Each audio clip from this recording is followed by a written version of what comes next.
Today marking 2 years since the brutal Hamas terror attack that left more than 1,200 dead, saw 250 people taken hostage. And with peace talks happening this week in Egypt, there's renewed hope that all the hostages can come home.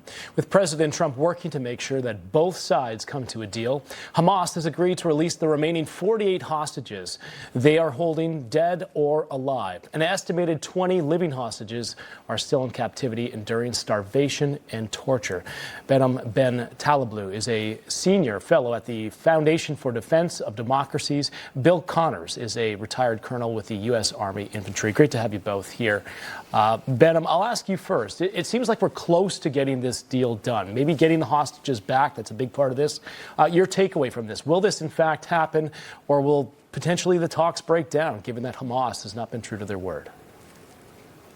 Great to be with you. Hamas not being true to its word is essentially par for the course here. There really is no negotiating good faith with a terrorist organization that is backed by the world's foremost state sponsor of terrorism, the Islamic Republic of Iran, that has carried out these terrorist attacks that we saw quite literally streamed on GoPros 2 years ago to this day. Nonetheless, I think the president is leaning hard on U.S. allies, leaning hard on U.S. adversaries alike to get a good deal done. The president is cautiously optimistic. Some Arab partners in the Middle East think they can push Hamas a bit further.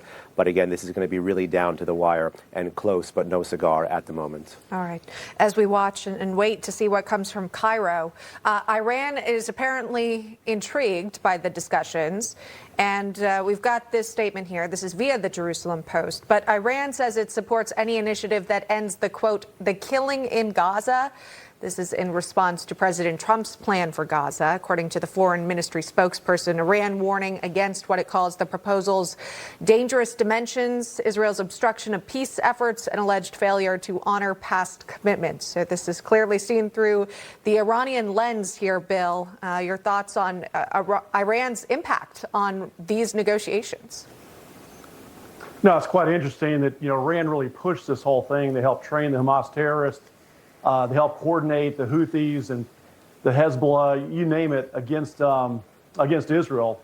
And so this statement really shows how much punishment they've endured with the virtual destruction of Hezbollah, the attacks on the Houthis, the air campaign against Iran. So it's actually good news. They are speaking out. When they talk about the dimensions, though, I think the big issue right now is going to be that Hamas, Israel's killed the key leaders in Hamas. So we're down to the third and fourth string. And that does become a problem. They may be more easily pushed because you've got Saudi Arabia, you've got Egypt, you've got UAE and Qatar and Jordan all pushing them to accept this deal. They have not accepted disarmament. That kind of concerns me as to what their real motives are in the end. And also, they know when the hostages are released, their leverage is gone.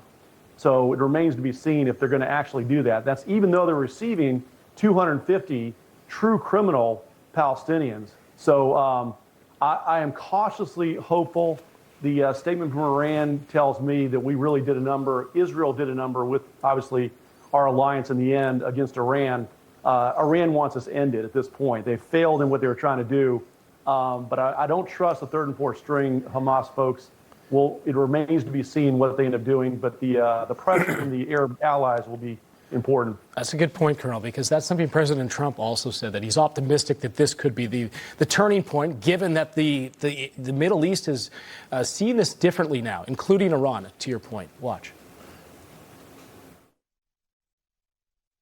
And the amazing thing is we have every Arab country, every Muslim country, we have every country surrounding. We even had a signal, a very strong signal, as you know, from Iran. They'd like to see this done. So, Behnam, back to you. Your thoughts on this, given that those other countries are in favor of getting something done here. They want peace as well. Yeah, it just really depends on the type of country. Remember, the Islamic Republic of Iran is not Saudi Arabia, and Saudi Arabia is not Egypt, and Egypt is not Qatar. Here, the Iranian acquiescence to some kind of peace deal isn't born out of their desire for peace with Israel or even peace with America. These are folks who say death to Israel and mean it, and these are folks who say death to America in the same breath, and they mean it. What they're looking for here is to have the West divided, have America and its international partners divided, and they want to take advantage of this peace dividend to basically build back better its transnational terrorist organizations, starting with Hamas and the axis of resistance, whose military capabilities both President Trump and Prime Minister Netanyahu have meaningfully rolled back in the Middle East in the past 2 years. Yeah, absolutely. We have seen that division, unfortunately so, right, in the anti-Israel protests that not only were on college campuses, but throughout major cities in the United States. However, that's not deterring President Trump from finally trying to reach a deal here and end the war. Behnam and Bill, thank you very much for coming on today. Appreciate it. Thank you.